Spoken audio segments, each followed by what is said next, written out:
Hello, everyone. This is Dan Cohen with Uncaptured Media. It is Friday afternoon, almost 1 o'clock here in Washington, D.C., the heart of the empire. Thanks a lot for joining. It's going to be an interesting show today, I think. We are in a period of what I would say is maybe unprecedented turmoil or change around the world, depending on how you might look at it. Of course, with the ongoing Gaza genocide, Benjamin Netanyahu is currently in the United States. Just met with Kamala Harris, Joe Biden, and was applauded by basically every member of Congress, and opportunistically boycotted by a few who still support Biden, the genocide enabler. He's now in Mar-a-Lago with Donald Trump. We're on the verge of a new election here in the United States. We just saw an apparent assassination attempt on Donald Trump. We have the ongoing Russia-Ukraine war, which the U.S. is seeking to escalate into apparently a full-scale armed conflict, hot war between the U.S. And Russia. And we have the Venezuelan elections going on this weekend that are critically important. And if you're a follower of Uncaptured, you pay attention to my work at all, you know that there is an uprising, what we term a revolution going on in Haiti. And so that's going to be one of the subjects of discussion today. What is going on in Haiti? We're going to talk with an excellent scholar. And what does that mean for the region? What is going on in the broader region, in the Caribbean, in Latin America? And we're going to be just discussing empire at large. So thank you, everyone, for joining. Please be sure to comment, share, like, and any super chats. I'll be sure to read your comment on air, even if it's disparaging me. I still will read it. So I'm going to be joined by, first of all, I have Kim Ives, my partner in thought crime here. And Kim is, of course, the English language editor of the website Haiti Liberté, which is Haiti's largest weekly newspaper. And he is my co-director on the documentary series Another Vision inside Haiti's uprising, as well as a handful of others, including our most recent, which we published here on Uncaptured, Haiti Intervention versus Revolution. And then our guest today, we're gonna, first of all, hi Kim, how are you? Good, Dan. Good to see you again. Good to see you. And Kim is joining us from Brooklyn, New York. And then our guest today, we have Gerald Perreira from Guyana, who's an excellent scholar on not only his country but the region, and has recently authored an excellent article that I'll bring up here if I can. Here we go. He has recently authored. Oh, why can't I pull it up? Let's see if I can manage to pull this off. Here, Dan. Maybe not. Oh no, I have it pulled up. It's just something with the app here is for some reason not. Yeah, we're just having little technical issues, but anyway, I'll see if I can get that figured out while we discuss. But he's authored an excellent article on Haiti called "Fighting for Haiti's Second Liberation," which you can find. Haiti Liberté has republished it. So thank you very much for joining us, Gerald. Yeah, thank you very much for having me. Kim pointed this out that you call Guyana a captured nation, and so it's kind of fitting that you'd be here on Uncaptured Media with us. But before we dive into the meat of the interview, can you just tell us, so our audience understands who you are? What is the Organization for the Victory of the People, or OVP, of which you are a leader? Well, I became politically active at the age of 16, and I was struggling to read the Communist Manifesto and other works of Marxism. And so I identify I am a socialist. I'm not a Marxist, but of course I appreciate and acknowledge the tremendous contributions of Karl Marx, Lenin, and Marxist political theory and methodology to analyzing where we are, the history of capitalism, what have you. No one can deny that Karl Marx is probably I think one of the greatest minds to emerge out of Europe. But I have always been a socialist. I joined the Young Socialist movement at I think at 16 years. That was the youth arm then of Prime Minister Forbes Burnham, the People's National Congress Party youth arm. And Burnham, both Burnham and Cheddi Jagan's People's Progressive Party, and later on the WPA, Working People's Alliance, led by Walter Rodney and others, all three parties claimed that they were socialist-oriented, anti-imperialists.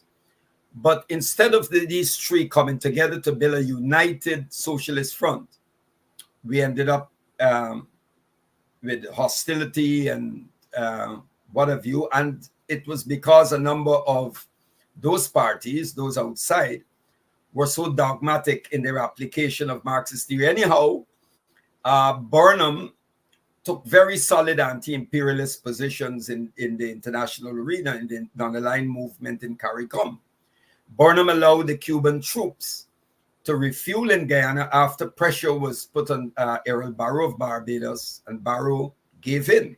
And Burnham allowed the Cuban troops, the planes kind of Cuban troops, to refuel in Georgetown, in route to Angola. And something that many people are not aware of, some Guyanese soldiers did participate in. They saw, they were in the battlefront with the Cubans to get the necessary experience.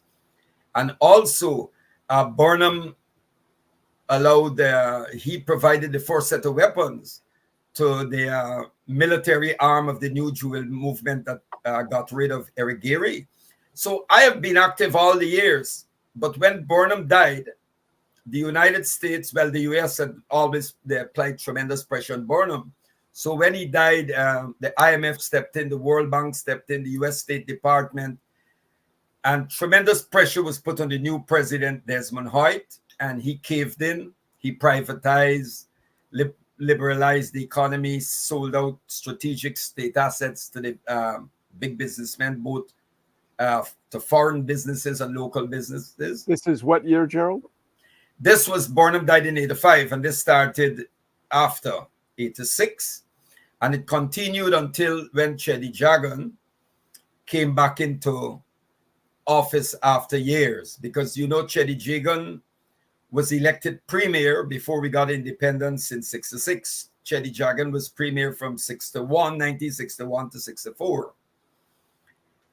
And then we had the riots and all of that. But getting back to when President Hoyt took over, we went for neoliberal economics.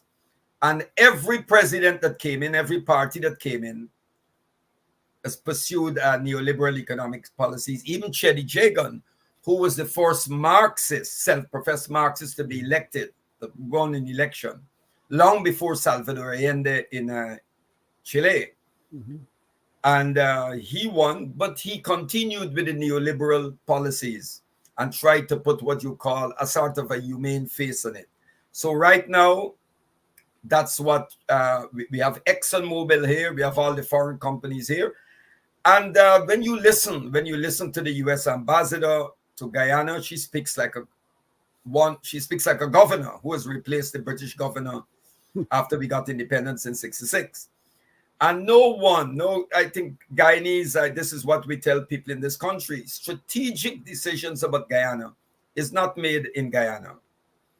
And this goes to a lot of the CARICOM countries. Tremendous pressures exerted in these countries by Washington.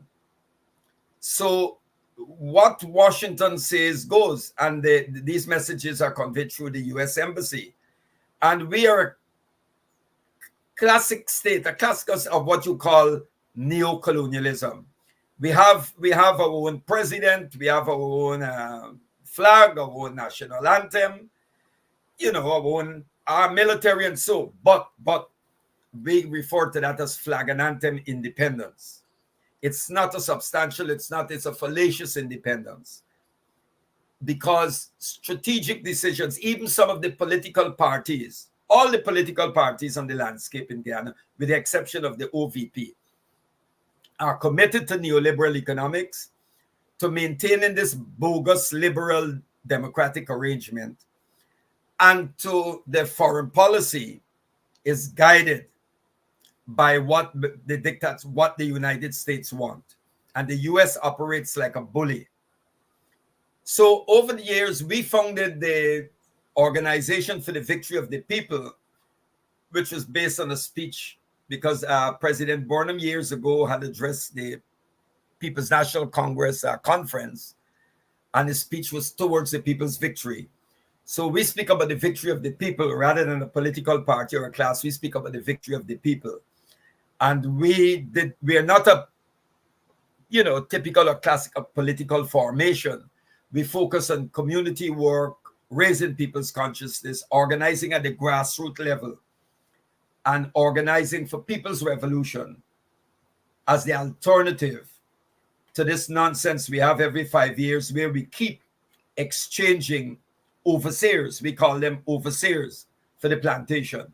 Because when you look throughout the Caribbean, Guyana, Trinidad, Jamaica, we refer to it as neo-plantation because the social and production relations has changed much from the days of the plantation. The only country in the Caribbean that has, in a very systematic way, collapsed and dismantled the plantation arrangement has been Cuba.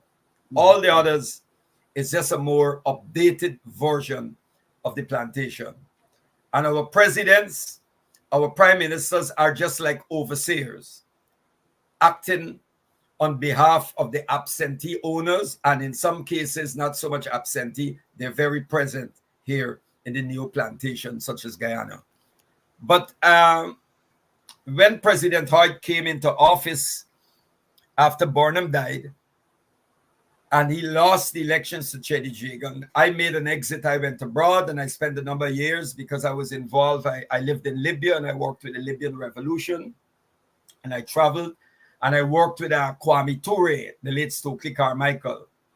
So ever since I've been active, I'm our formation, we are socialist in orientation and very anti-imperialist. We believe that the Caribbean should be a zone of peace, and we are fighting for what we refer to as true independence.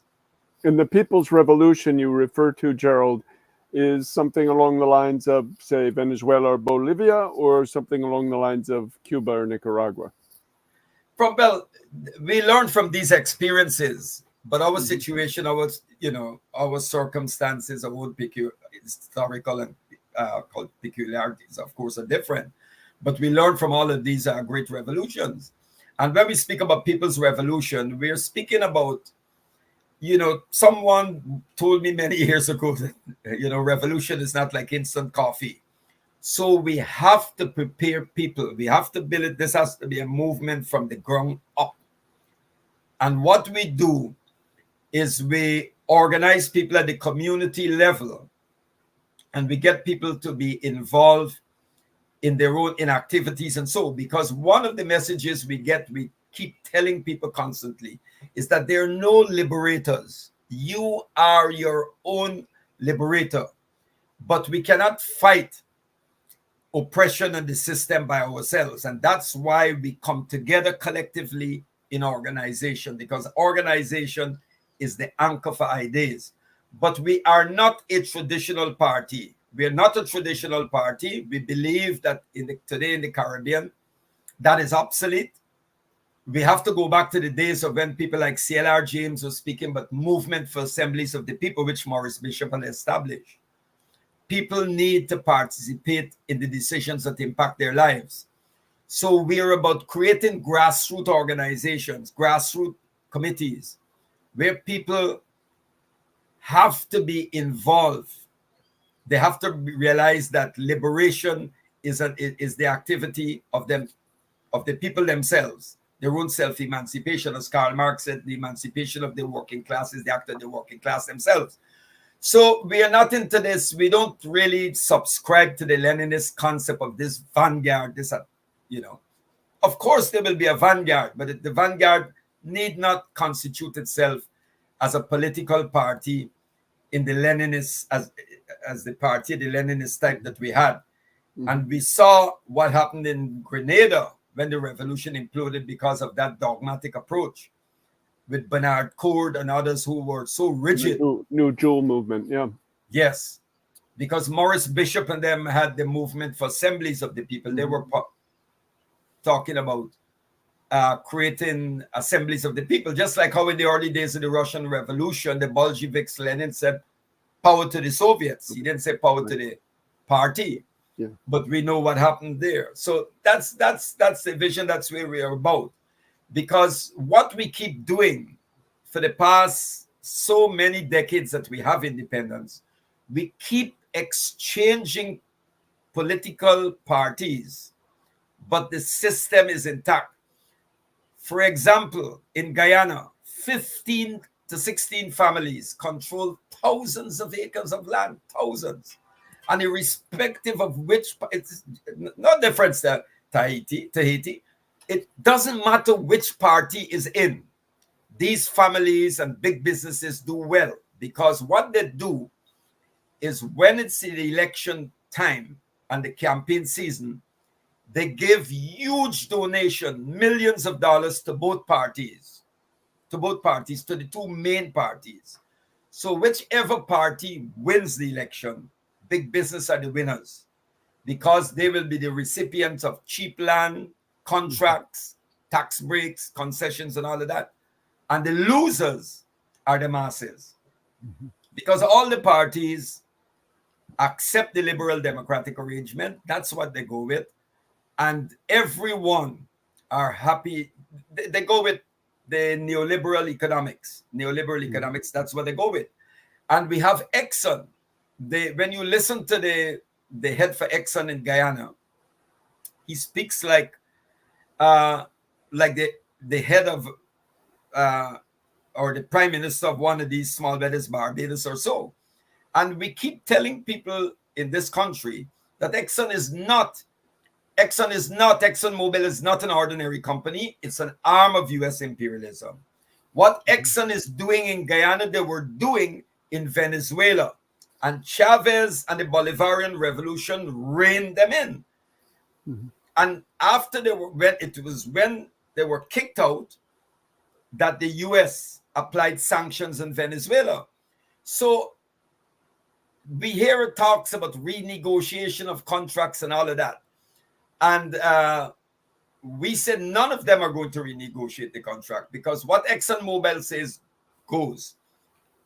And in fact, one of the parties, the Alliance for Change, which is a party that was in a coalition, the last coalition government with the People's National Congress Reform, which was originally founded by Forbes Burnham, but has strayed everything from the original PNC that Burnham founded. When you listen to them, you know that they are speaking for Exxon. In fact, the chairman of the Alliance for Change has an office, a legal office in Houston, Texas, where Exxon head office is. And he's now the chairperson. And the one who's the general secretary for that party is the one who signed the contract, the lopsided contract that gave away our oil and gas to Exxon. So it is so obvious that Exxon has one party locked down and they call the shots to the other parties. And I just want to share this with you. Last year, Exxon, they hold what is called these public consultations. And they have one coming up in 2 weeks. Well, they held one last year around November. And a number of us from the Organization for the Victory of the People, we turned up at it. And I took to the floor. And what I said to them was, one newspaper said that if a pin had dropped in that hall, anyone could have heard it. And another newspaper said, political party leader makes it uncomfortable for the developers. We told them what they never heard, because we are anti-imperialists. We would not allow Exxon or any external agency or imperial power to come into Guyana and dictate us. And of course, we pay the price for that. I cannot transit certain places. I don't have, the US will not give me visa. And when I travel, I'm pulled over at certain ports. That happens. But that's the price you pay. Sekou Touré once said, the great revolutionary from Pan-Africanist from Guinea-Conakry, he said, if the enemy is not bothering with you, then you're doing nothing. But if he is paying attention to you, irrespective of your size, then you're doing something that the enemy doesn't like. So we're in that camp. We're in that. Yeah. Well, your piece in Haiti Liberté certainly was something that is fighting for Haiti's second liberation. Let me pull it up. I think I've got the. Well, in Guyana, we are fighting for our second liberation through independence. Well, yeah. Well, yeah, that's okay. Here we have the piece. So here is his piece in Haiti Liberté, fighting for Haiti's second revolution, where you propose a sort of alternative interpretation of what's going on in Haiti that kind of is along the lines or fits well with what Kim and myself and Haiti Liberté have been saying, and we've been sort of attacked and smeared and a lot of ad hominem attacks for our position on Haiti. But go ahead, Kim. Yeah, well, I thought it was quite interesting because one of the principal parts of your article, Gerald, was to talk about, I could say, the shortcomings of Caribbean revolutionary intelligentsia in trying to come with their formulas, in particular the Leninist Vanguard Party, which, we here at Haiti Liberté have, of course, worked for many years, both within the framework of Haiti Liberté and the previous paper where I worked, Haiti Progrès, to form vanguard parties. But in the case of Haiti, we have to acknowledge that what has emerged or what has exploded onto the scene is not the product of a vanguard party, but it is autonomous, organic generation of popular power. And I feel your piece captures that very much. And so if I can give you the floor for a minute just to sort of present your thesis as you put it in the piece. Yeah, well, I agree with you. Absolutely, I support what you're doing, what you said and what you're doing. Now, I want to make this clear. You know, the difference between people like yourself is this. You went on the ground. You went in there. You were not afraid to go into Haiti. You went on the ground and you saw what is taking place. You met with Jimmy Sherizade and you listened to what is happening. We have people who are they're in the university, they're in the ivory tower, and they look out, they look from the top, and they make these analyses. And very often the analysis is very faulty. Then there are those who are from Haiti, who've been residing out of Haiti for so long that they've lost touch. And if they do speak to certain persons in Haiti, they're not the people who are actually venturing out into certain areas. So they're getting all of this wrong message. When this article was circulated to some sections in the Caribbean, when it was circulated, activists from Trinidad sent me a text saying I should be careful with what I'm saying and circulating. So I let them have it, because these are the people. That's why the left, and I make no sense without any apology, the left in the Caribbean is almost non-existent. And when I say I'm speaking the Caribbean here, I'm speaking about the English-speaking Caribbean, Mm-hmm. except for some sort of reformation that we're seeing in Jamaica with an organization called LANS. Most across the Caribbean, in the English-speaking Caribbean, the left-wing organizations are very small, and they make no impact. Mm-hmm. And this happened ever since, as I pointed out, after the collapse of the Soviet bloc, the Eastern Bloc countries, and what happened in Grenada. After Grenada, the Caribbean left was split. Mm-hmm. Because there were those, a number of them, they were attacking each other. There were those who were supporting Cord, and there were those who were supporting Maurice Bishop. Right. And that is what happened. And they've never been able, after the Soviet bloc collapse, you had Marxist-Leninists like Trevor Monroe, who was professor of politics and government at University of the West Indies, Mona campus in Jamaica. He was the founder of the Workers' Party of Jamaica. And he today is a liberal Democrat doing consultancy for Western NGOs and World Bank. And so, and you had the Workers' Party of Barbados, which was one created by them, very dogmatic. They collapsed. Then there was some in Trinidad, and some of these guys are even afraid to speak of socialism. They rather talk about social justice. But I mean, the Catholic Church, if you read the papal encyclicals, they speak about social justice too. Perón's in Argentina, justicialism speaks about justice, social. But we hold the banner. We speak about socialism. Mm-hmm. We speak about socialism, and we separate that socialism, that vision of socialism, away from the certain thing like what happened in the Eastern Bloc. We believe that socialism can only be democratic. We believe that it can only be a movement empowered by the people. It's not just something that you're in pursuit of, but something that you struggle with and struggle for every day. And it's also an ethical, it's also ethical, because when I look in the Acts of the Bible in the New Testament about all things in common, and I go to the Quran and to the Sunnah and the Hadith of the Prophet, I see the ethical basis for socialism.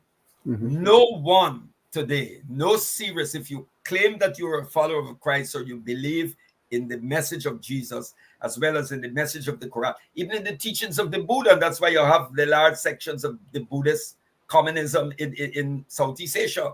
No one can say you can't be a Christian, profess Christianity, that you're a Christian or a Muslim, and you don't, and you defend neoliberal economics. It's a serious contradiction. It's a serious contradiction, and that's why we speak about this liberation theology. There's the Islamic liberation theology and the Christian liberation theology that emerged out of Latin America with Bonino and Gustavo Gutierrez, and in the United States, the Black liberation theology of James Cohen, that's been socialist in orientation and so on.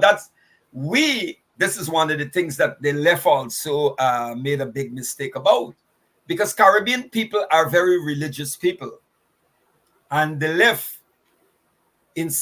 left allowed the right-wing forces to hijack the Christian message and to use religion, as Karl Marx rightfully said, as an opium or opiate to the people. So we are saying, no. We are going to recapture the liberatory messages of these faiths and challenge the right-wing fakes, the bogus prosperity preachers, and those theologians who use the scriptures, whether it's Islam or Christianity or any other thing, to justify, to defend the status quo, and to justify oppression and exploitation. We are not going to, we don't see the ground to that. And I want to get back to Jimmy Cherizier in Haiti, but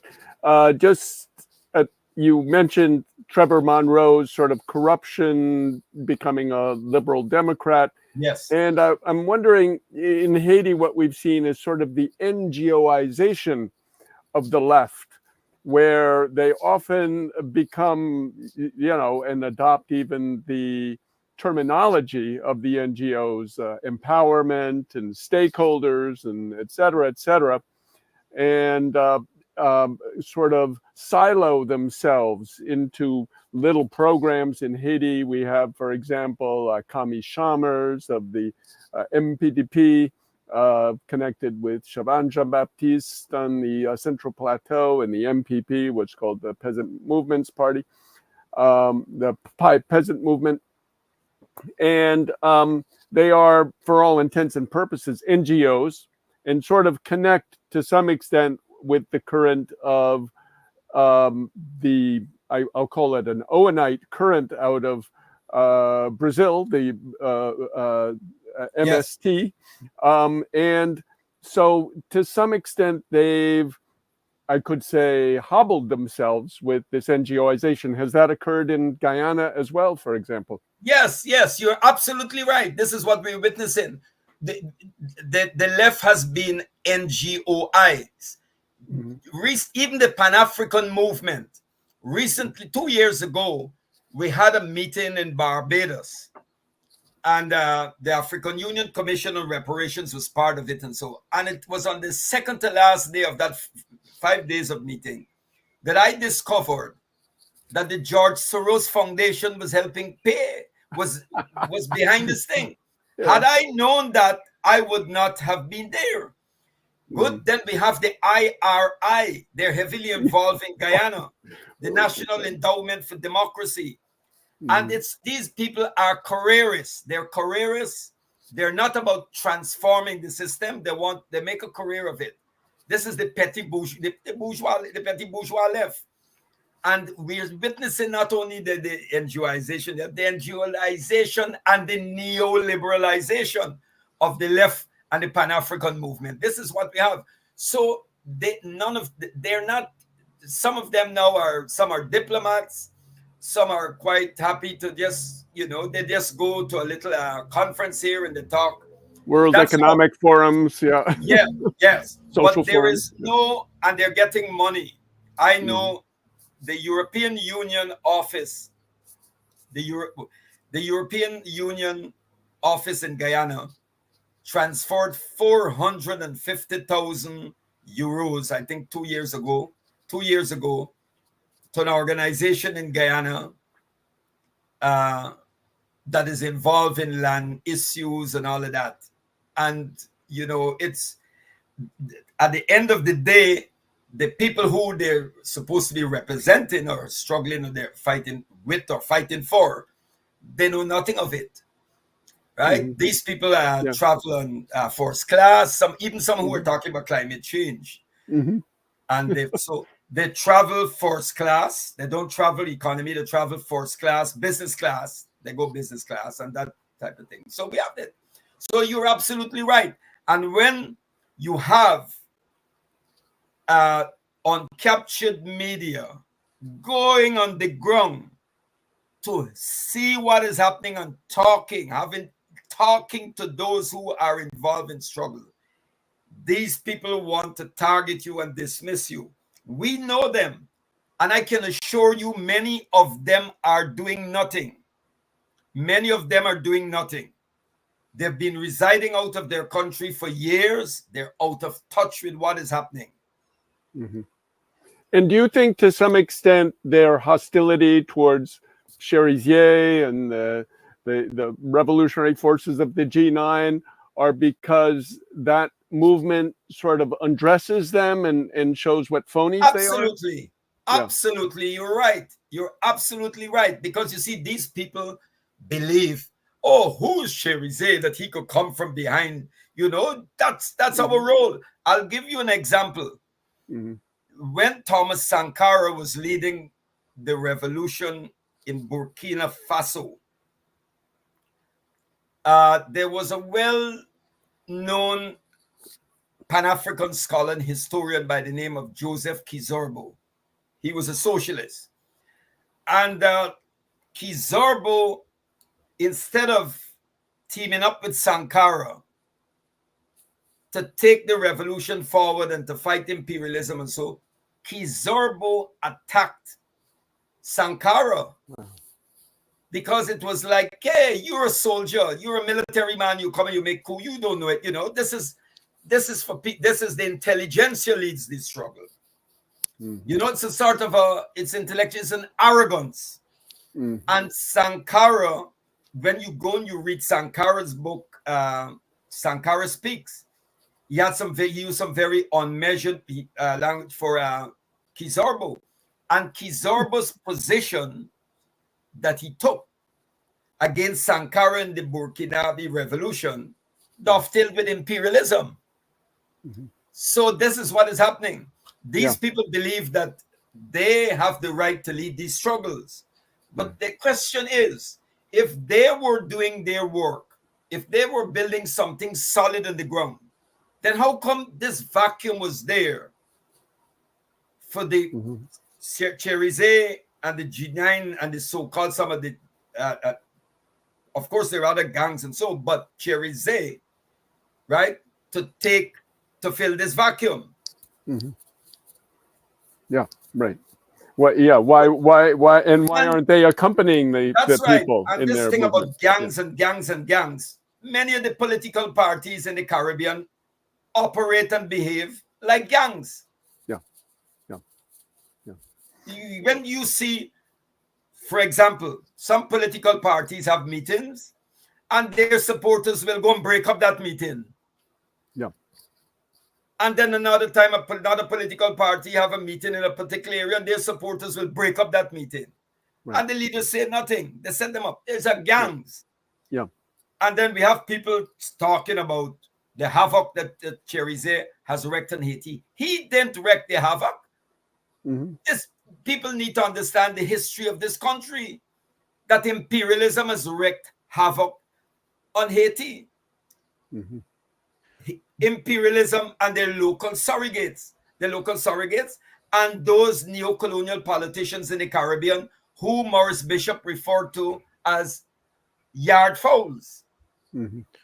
One of the phenomenon I notice is there's sort of people tend to, or our critics tend to equate the so-called gangs of Haiti with the foreign invasion, this Kenyan-led but really U.S.-controlled invasion of Haiti. They say they're basically the same.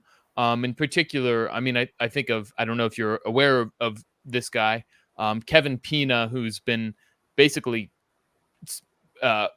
gleeful while he's watched these Kenyan patrols through Haiti, and is all but ready to just cheer them on. But there's kind of he's the most clear example. But there are many of our critics who do equate the so-called gangs, the armed groups, with the foreign invasion. How do you respond to that? That they equate the. Yeah, I don't know much about some of the other groups. I know that there is an alliance, but I will not use the word gang in referring to Jimmy Cherizé. I will not use that word gang there. I listened to him. He said we have an ideology, and he spoke about taking the resources of the country to be used for free education, standard living, all that. That doesn't sound, So if we're going to hit these gangs, look at, if you look at the people tend to forget the history of the Black Panther Party, where it started, where Eldridge Cleaver and all of these guys started. So I believe that when you look at what the Kenyans have always been, to use a word, a phrase that was used by Mao Zedong, call it running dogs of imperialism. The Mao Zedong used that. The Kenyans and the Ethiopians went into Somalia on behalf of the empire. They went into Somalia. The Kenyans went into Somalia, and the Al-Shabaab harassed them until they came out and even carried the fight into the country. I am not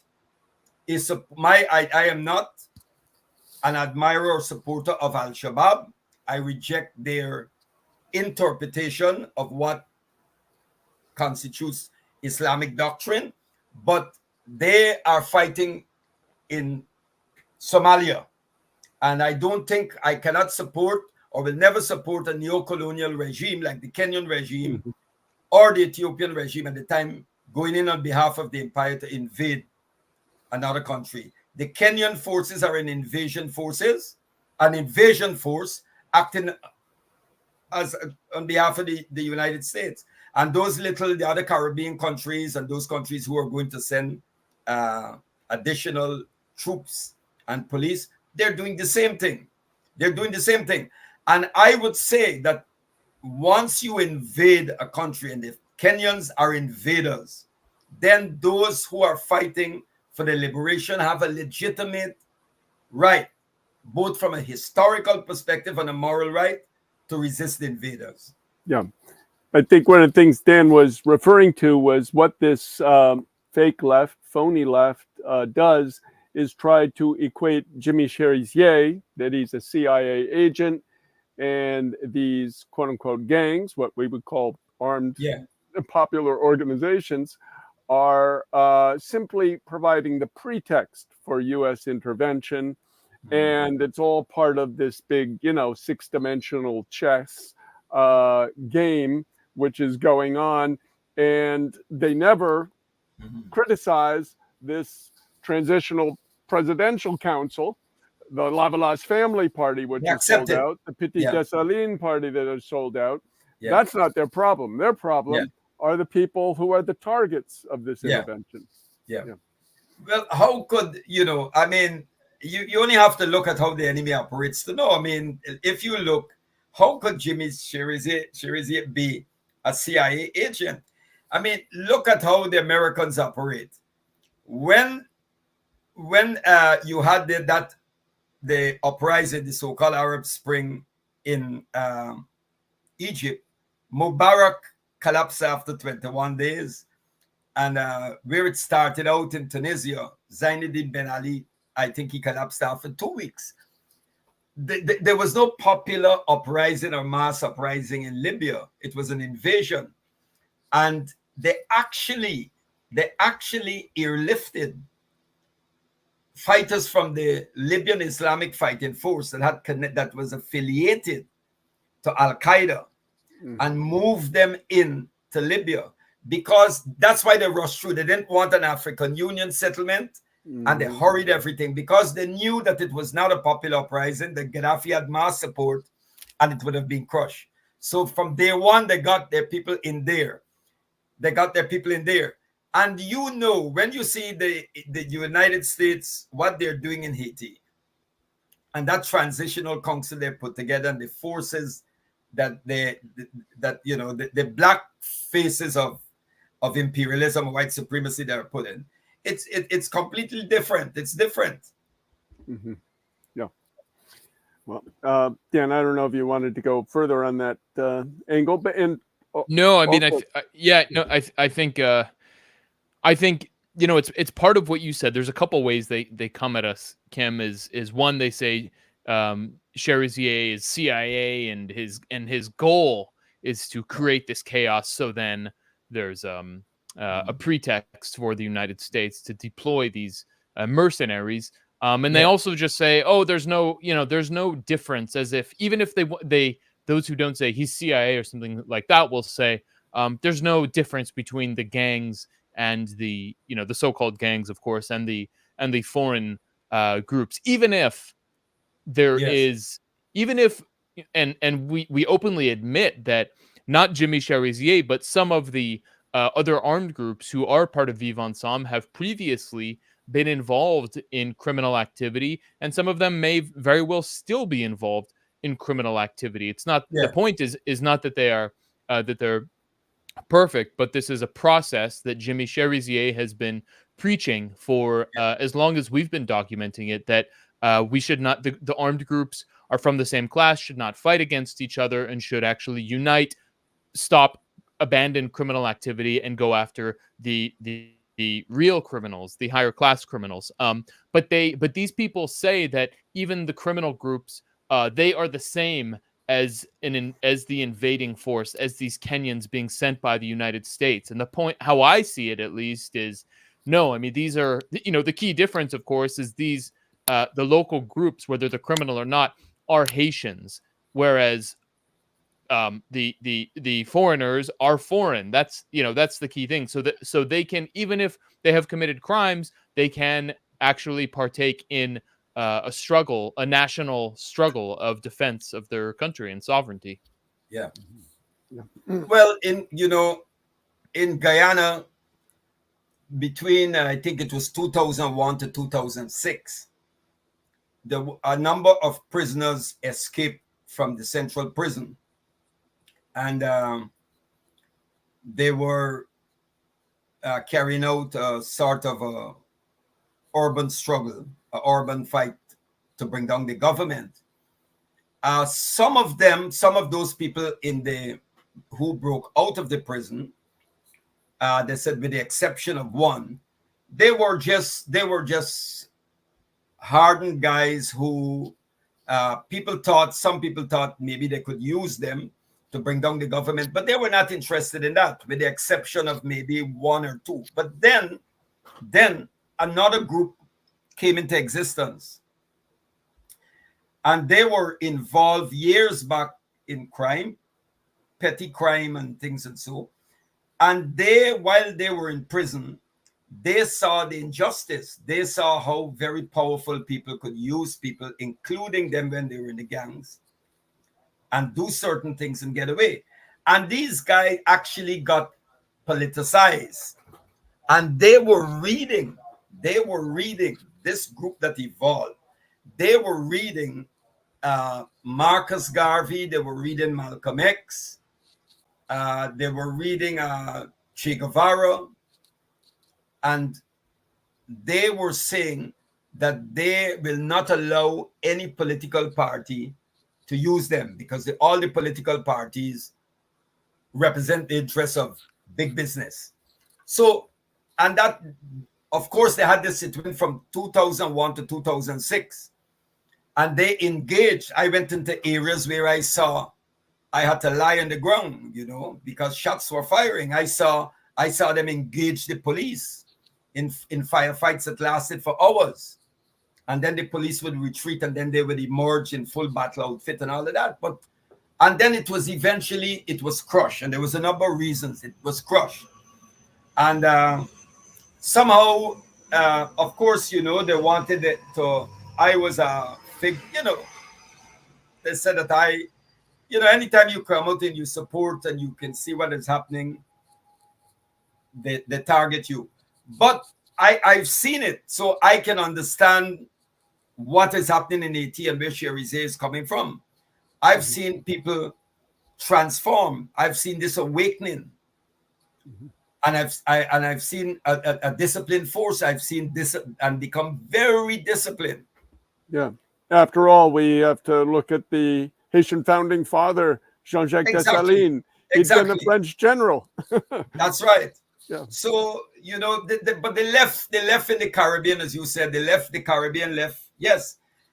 They have been NGOs, and some of them, they take money from any and everybody. Years ago, we had the Konrad Adenauer Foundation, which is linked to the German Marshall Fund, perhaps. Yeah, but it's linked to the Christian Democrats. Oh, okay. They had an office in Jamaica, and then you had the Ebert Conrad, the Ebert Foundation, the Social Democratic Party, and so. But now it's the people who are running the programs now. The IR, International Republican Institute, U.S. Aid. What they do is they're taking these young persons who are coming out to the university, and they're putting them through what they call these leadership and entrepreneurial programs. Exactly. Yeah. So they make it look as though it's non-ideological and apolitical. Technical and they are problems. very vulnerable. So they go to these training programs. It's organized by the U.S. Embassy.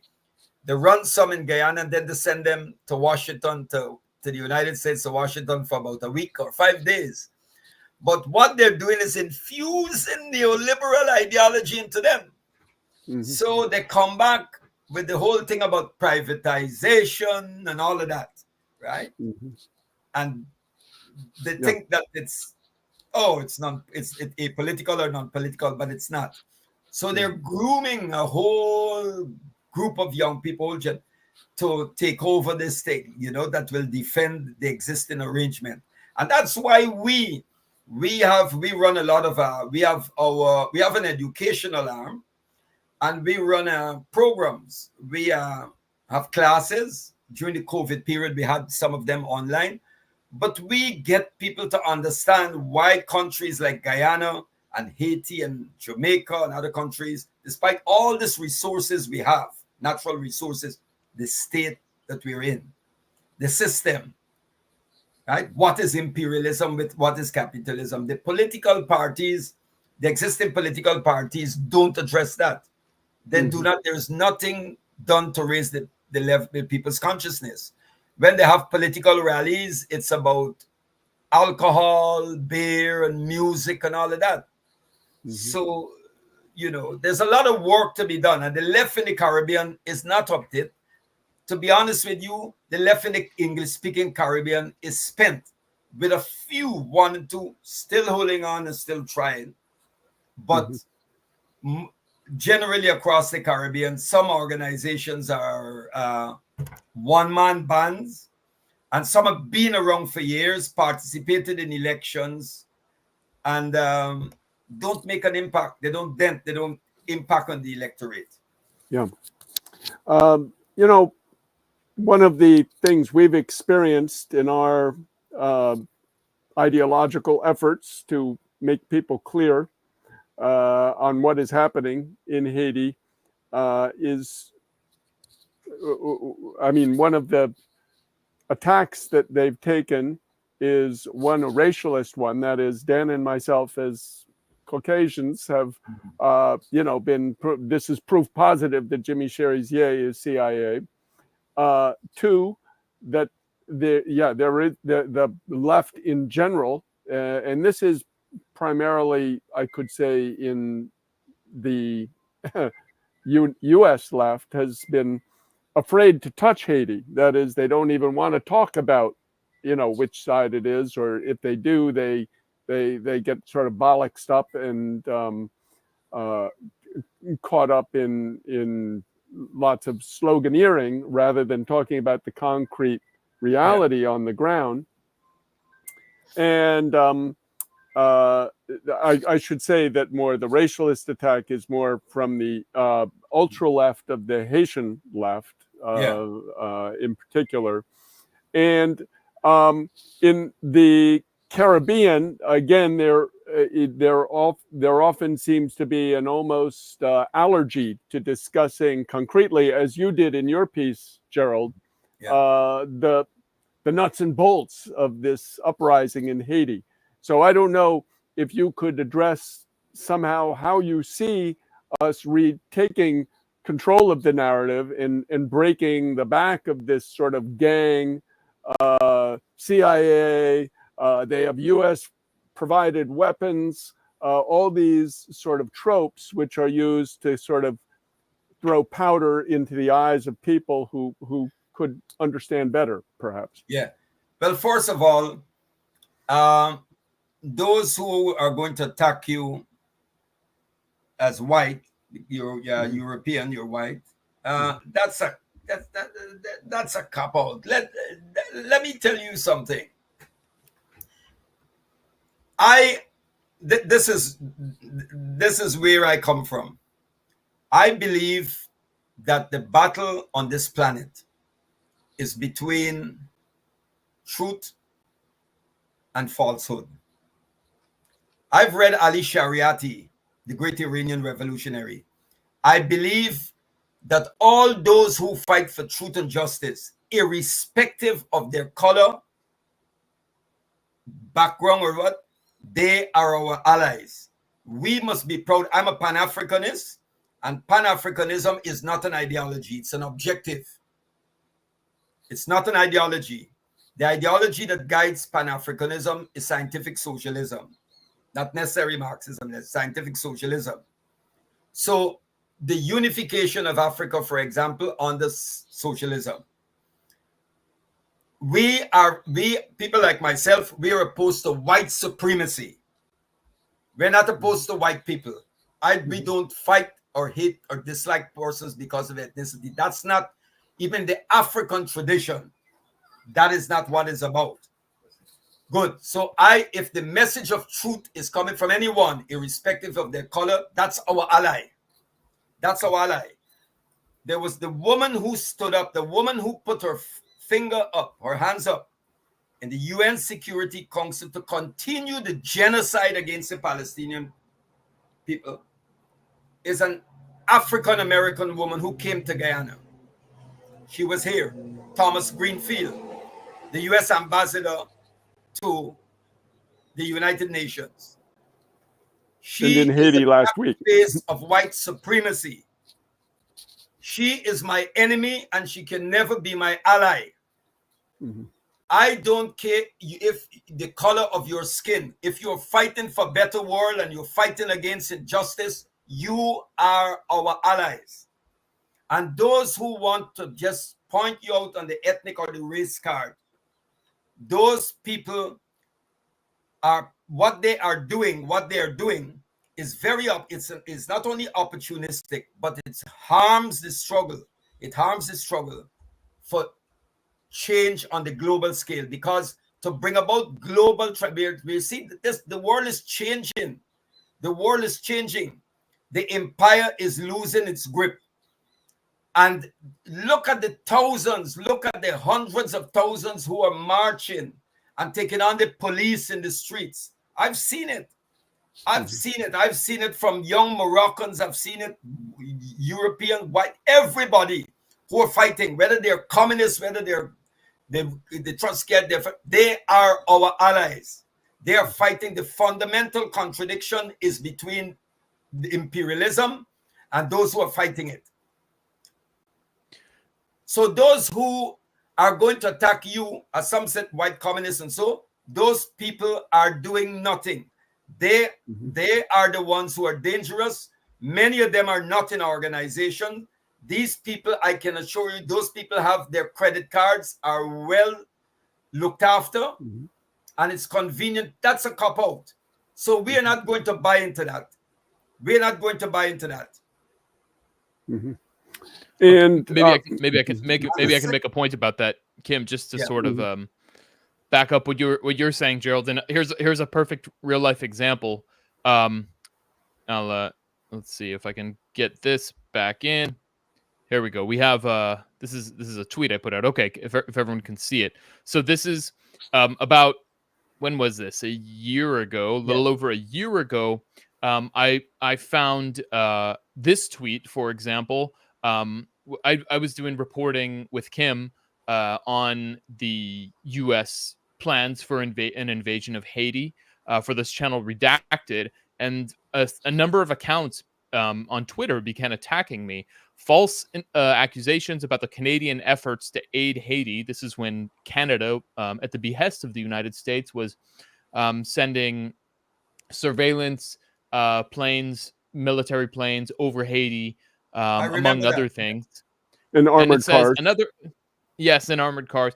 Another white man paid to spread misinformation and conspiracies. So he's attacking me for being a white man. And as it turns out, this account, Jeff Michel, is actually not real. This is just a picture. It's from Black Man Pictures, download free images. So it's a fake account that was actually run by a Canadian military private contractor. So to me, it's a perfect demonstration of how identity politics is actually used by the empire. It's deployed by the empire. And then here we have this Canadian military contractor paid by the same government, which one of our primary detractors, Jean Saint-Ville, aka Jaffrey Gaiti, Yes. he calls himself, who has long worked for the Canadian government for many, many years. He's Haitian Canadian, longtime employee of the Canadian government, and now works at McGill University, which I believe is in Montreal. And he, is denouncing us on this live stream that was run by the Black Alliance for Peace. And not that this is this says anything about everyone who's part of Black Alliance for Peace, but this went totally unchallenged, where Kim and I were denounced as white men by their guest Jean Saint Ville. So I'm not going to play the clip. But anyone can look up my tweet here if they want. I mean, the other thing I would say about that is, you mentioned Linda Thomas Greenfield, who is, of course, a Black woman, is the U.S. representative to the United Nations. We also have, of course, the Secretary of Defense, Lloyd Austin. Was he like a Raytheon board member before he was transferred over? These are all just coincidences. Right. All coincidences. We have, of course, Kim, who's now the Secretary of Defense, and of course, and obviously a Black man. We have Karine Jean-Pierre, Kim's former protege. I don't know if you're aware of that story, but it's a pretty fun one we've talked about before. Kim's former protege, the of Haitian origin, who is the White House press secretary. Who else? I know. Oh, and of course, Kamala Harris is being pushed as the presidential candidate for the Democratic Party. I'm trying to think if there are any others, but I think everyone gets the point that there is an obvious strategy of the United States government to put Black people in high places in order to make its empire appear progressive. That correct. By tokenizing Black people, a handful of Black people, then they're hoping that Black people and just people in general are dumb enough to believe to accept it and believe. That's right. Exactly. Yeah. But that is what Kwame Ture, formerly Stokely Carmichael, said many years ago. He said that Black faces in high places does not necessarily translate to Black power. Mm-hmm. He said that. And Kwame Ture, the All African People's Revolutionary Party, that he was one of the founders, they had solid relations with Sinn Féin. When Kwame Ture died, and at his funeral in Conakry, Sinn Féin dispatched a delegation led by, I think, was Martin McGuinness. The Sinn Féin delegation was there, and you had some other revolutionary European organizations that sent representatives. So, and Kwame Ture understood that. He understood that. And remember, in the early days, there were people like Eldridge Cleaver and others who were saying that Kwame Ture was CIA, that they accused him, right? And then Kwame Ture went down fighting.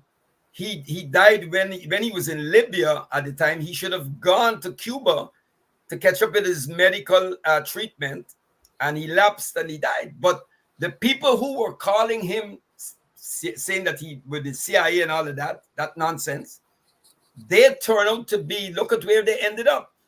Bobby Seale ended up barbecuing with Bobby, writing a book, Barbecuing with Bobby, and becoming a supporter of their Democratic Party, Bobby Seale.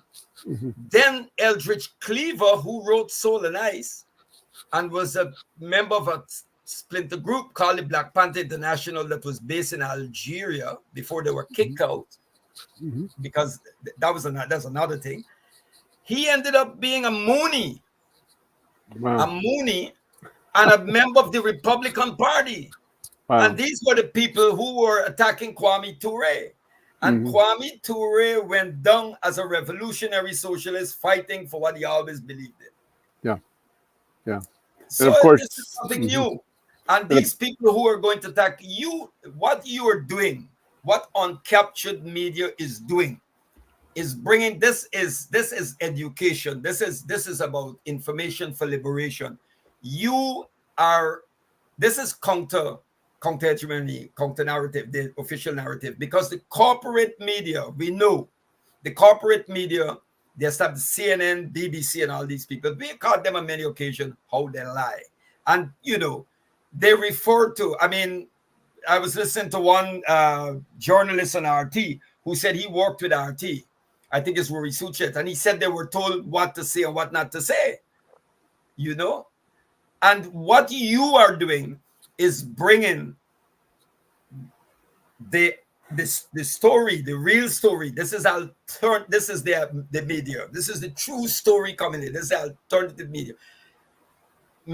Uncaptured media has no axe to grind, right? You're bringing the truth as it is to the people. Yeah. And I just should give support the work you're doing. This is revolution. This is, we call work like this sacred work. Yes, the word sacred. Sacred is not something in the church or the temple. Any work that is done to bring the message of truth and justice to people, to open people's eyes, to awake their minds, is sacred work. Because what we are fighting, the empire and all those who are fighting on behalf of the empire, all those who are attacking the forces of truth and justice, are demonic forces. They are demonic. They are demonic. And that's what I subscribe to as a believer. I believe that as we fight this battle on this plane, we're also fighting it on a different plane. And that's why we speak also about the spiritual revolution.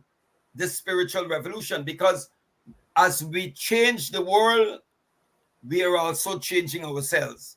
Because we don't want to overthrow one system and remove one set of exploiters and bloodsuckers only to be replaced with another. No. And that's our conception of what constitutes permanent revolution, which is different than what Trotsky spoke about.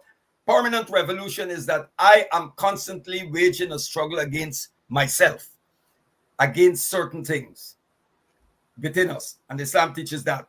Selfishness, the ego, and all of that. To bury that.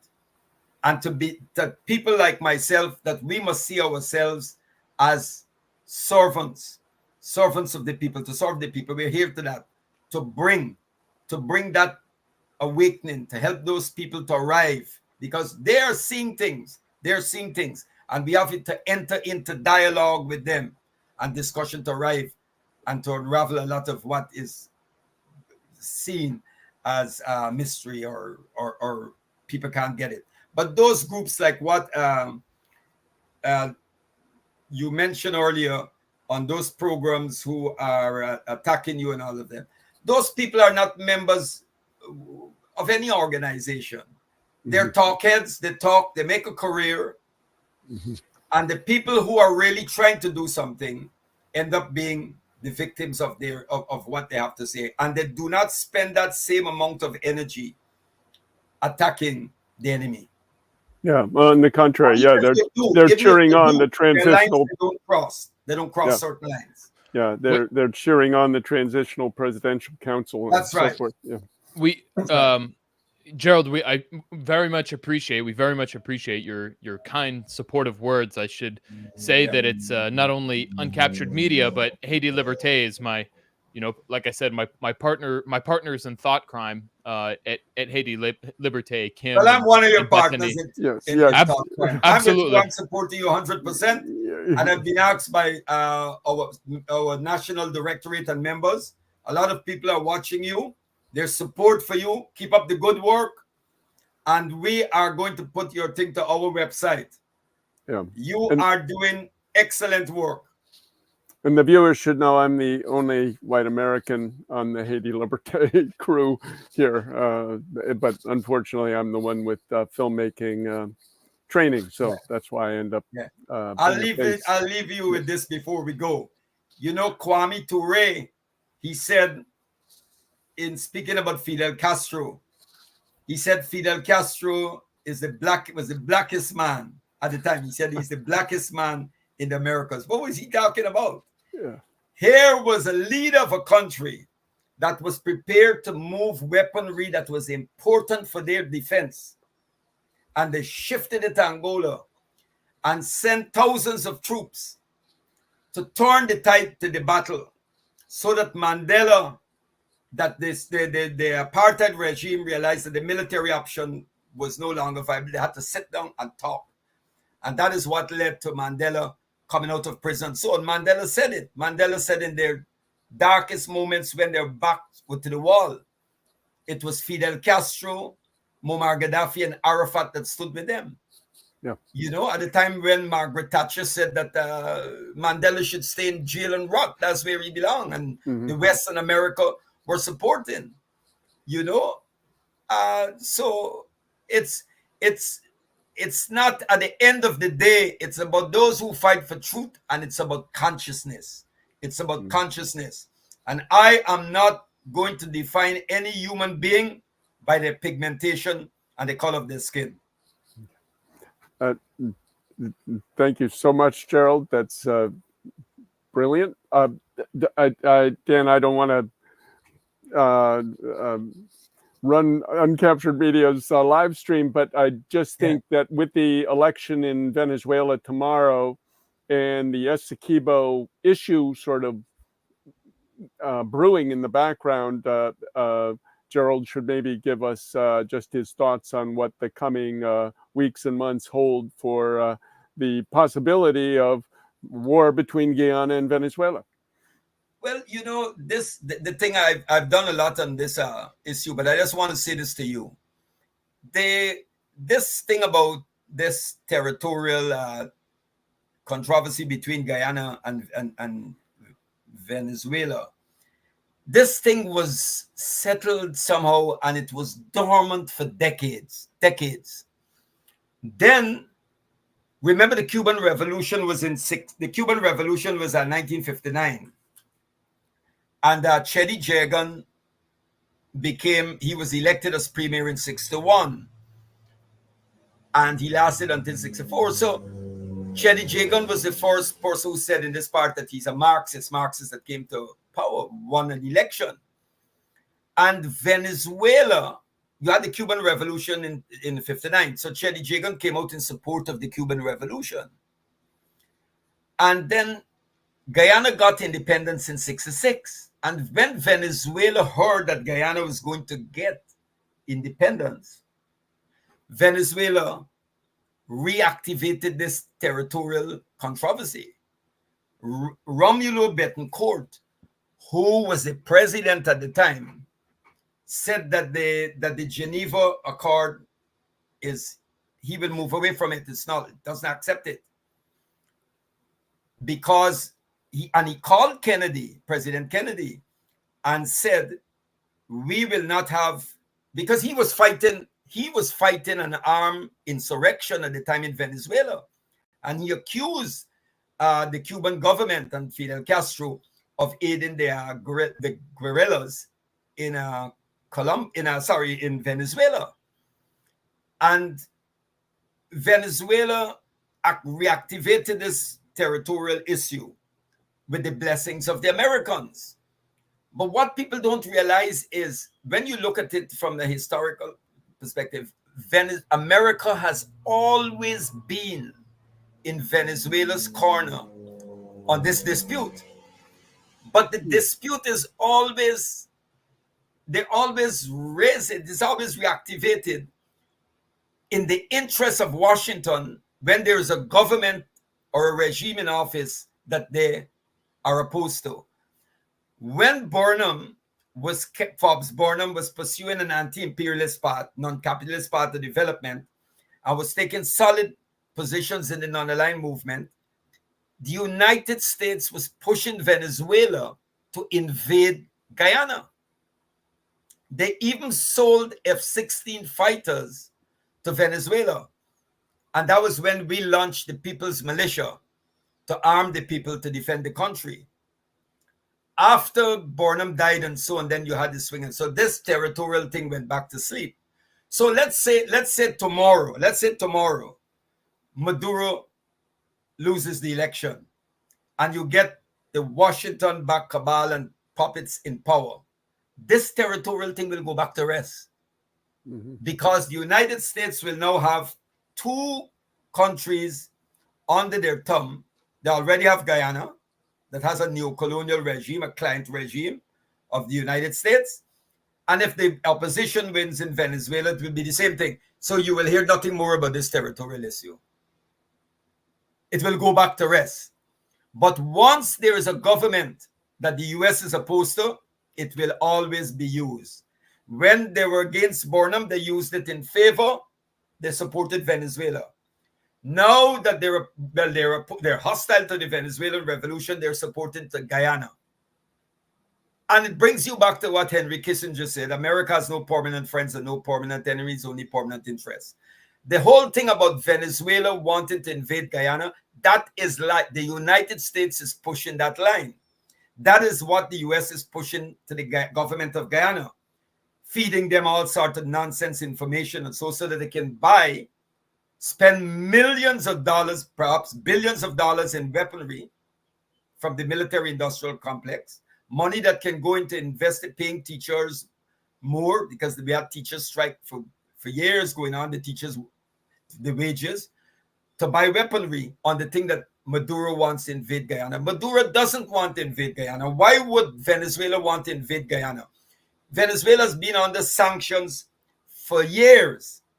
And they apply those sanctions so that the level of frustration will rise and you can overthrow the Bolivarian regime. Why would Maduro want to invade Guyana when he knows that's exactly what the US would like? Mm-hmm. The US would love that, so they can go in and bomb the hell out of you. Yeah. It's unrealistic. But we do know what the Americans are doing, because we had the CIA director came to the United States. It's the first time that a CIA director came to any Caribbean country in here. Thomas Greenfield, the US ambassador, was here to the UN. Then we had a major general from the Southern Command. And we brought out a fly about it.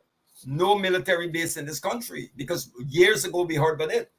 I believe I share the view of those that there is a military base somewhere. I don't know where it is, but I know the enemy, and I have no doubt that they would probably have a base somewhere in this country. And I think the Venezuelans are aware of it. I think friends of the Venezuelans and allies who have the necessary technology to identify such a base would have passed on that information to the Venezuelans. But the problem here is because President Chavez, when he came to Guyana years ago, he said, we need to put this territorial thing aside. He said it was there long before we were born, and we need to work together. Put it on the shelf. Drop this claim. We're prepared for it. And Venezuela was going along with it until from this side, they decided to bring ExxonMobil in to do what they're doing and to allow the US to, we're a captured state. We are a captured state. And the US want to establish a military base, some would say, but I believe they already have some base somewhere here in this country, because Guyana is a very huge country, 800,000 people population, and the majority of that population is concentrated on the coast, outside along the Atlantic Ocean area. And we have the hinterland areas that you can travel for days and sometimes you will not see anyone. So we don't know where, and it might be off limits. No aircraft can fly over, so that's possible. Mm-hmm. But the whole territorial claim goes back to the days of the Spanish and the British and the Dutch fighting, coming in, committing genocide against the indigenous people and carving up the land. Daniel, it's been an hour and 20 minutes about. I don't know if we want to wind towards a close or if we have any other dossiers. Oh, you're off. No sound. Sorry, I had my mic muted. Yeah. Yeah, no. If there's any other points that either of you would like to make, feel free. But otherwise, I think we can leave it there. Anything and any other crucial points that anyone thinks need to be communicated? The one thing that Address? is of interest, you spent many years living in Libya, is it? Yes, Yes, yes. and maybe you could, in a relatively brief period, just mention why and what you garnered from that time in Libya. The Libyan revolution was it was uh, the Libyan revolution was socialist, not Marxist, Leninist, and so they had these the country had a network of what you call basic popular conferences, or what basic assemblies of the people. So if you're 17 years old, you can join a basic people's congress in your area, and that basic people's congress would elect a people's committee, and then you go right up to the general people's congress, which is the equivalent of parliament. But it was the people were making decisions at the base level. So a people's committee was like an administrative unit, but you cannot make the decisions, take unilateral decisions. You will have to take those, what you arrive at, back to the base level for it to be discussed and approved. The same goes right up. And there have been many cases, for example, where Gaddafi himself, I'm just talking about the system they have, right? They call it popular democracy. They are factories and production of things and so were under popular control, committees of popular management. So you had workers ownership, similar to what they had like in Yugoslavia, or what the Yugoslav experiment. But at the end of the year, people benefited from the oil wealth. People, sums were paid into their account. Education was free. Healthcare was free. There was a network of hospitals. People shared in the profits. Like if a company made $200 million, you would take that amount of money. Some of it would be reinvested into the company. Some will go to the national coffers so it could contribute to healthcare and all of that. And then another percentage of it will be divided among those who work, and they call them partners in production. So you were not just a wage earner such. You became a partner in production. Every occupant, the house that you were living in, there was no landlords. Right? And it was against the law for someone to rent out a house. Some Libyans had 5-6 houses, but they can only rent the house to a foreigner. If you were a foreigner, you go in and you're working with an oil company, yeah, you can rent a house. But a Libyan could not rent a house to a Libyan, because if he moved into that house, there's no way you could get him out. Mm-hmm. Okay. And there was no need for a Libyan to rent a house. Just before the fall of Libya, when I was there, they had these thousands of these units of houses. They built these Mediterranean style apartments just to be occupied. But they had a system of direct democracy, and there was no political party.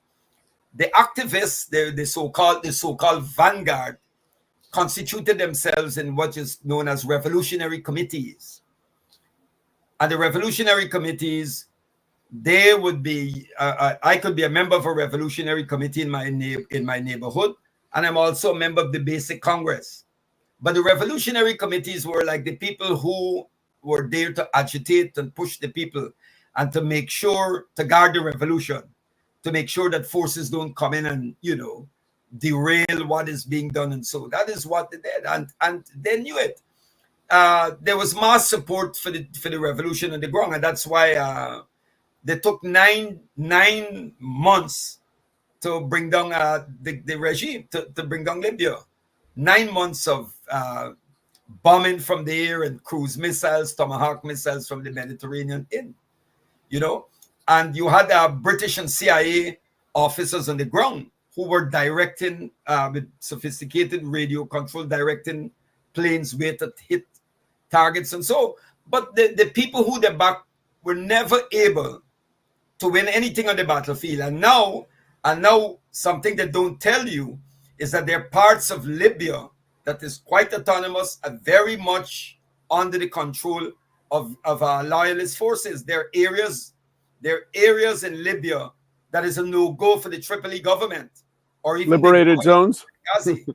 Yep, there are no-go zones, and there are loyalist forces there. Yes, but you're not hearing a bit of that because a lot is happening. Ukraine, and Trump and Biden and Haiti and so on. What is taking place? But and Gaza, of course, but they're not paying attention to that. I think it's so important, Dan, that thanks to Uncaptured Media's live stream here, we're able to go into granular understanding of Libya. I had no idea about what Gerald's explaining, and also about a lot of the aspects of the Guyanese struggle. It's really been illuminating. But Kwame Ture once said, he said imperialism doesn't lie sometimes, it lies all the time. And why would you believe them? They keep lying and lying and lying. Right. So I love the name. I love this title. I love Uncaptured Media, because we know the ones that are captured. Yeah. Well, we appreciate it very much, and also your analysis of Libya is particularly relevant because if you've read especially on Haiti Liberté, the reporting about the Global Fragility Act, Haiti is the test case for the Global Fragility Act, basically the U.S. Strategy to reassert its dominance in the neo-colonies across the world. Haiti is the test case, and Libya is number 2. So it's all very, very, very closely related, interlinked, these different struggles. So I just want to tell you this quickly. Many years ago, Gaddafi founded an organization called the Mataba, the World Mataba. It's an ancient Arabic African word meaning like it's a point of convergence where people come together to exchange ideas and experiences to bring about change. And they had many liberation movements were there, the ANC, the PAC, all of them. And there were a number of comrades, friends, people came from Haiti. And when they were going to Haiti to travel to Libya, for the ideological training and other things, and so there were left-wing groups in the Caribbean was telling them, "Why are you going to Libya for that ideological training?" And I went to Haiti and met with some of the guys because there were so many divisions. But the idea was to bring all of them together so you can build a united front. And you know who opposed that? Who opposed it? They were so sectarian and dogmatic.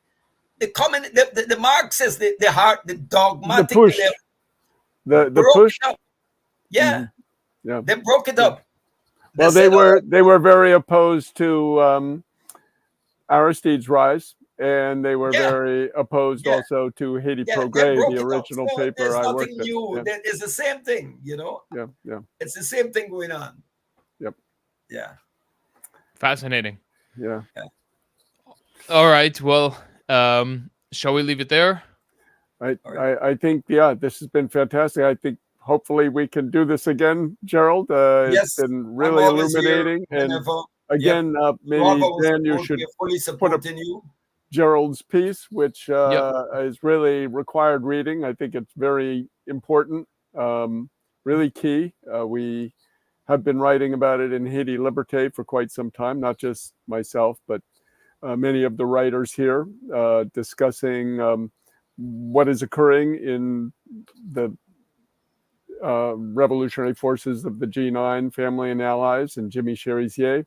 But Gerald's piece really put, as they say in Creole, a lot of serum and medicine into that struggle and that counter narrative to the imperialist narrative. So thank you, Gerald, for that, and thank you for all your experience and wisdom. Welcome. Yeah, I salute the work you're doing. Okay, yeah. Thank you so much. Yeah. And thank you so much. We appreciate your work and your very brilliant analysis and highly informed. And we look forward to doing this again. Yeah. Thank you. Thank you. All the And, best. and thank you Yes. to everyone for listening and who joined in today. Thank you. Okay. Okay. All the best.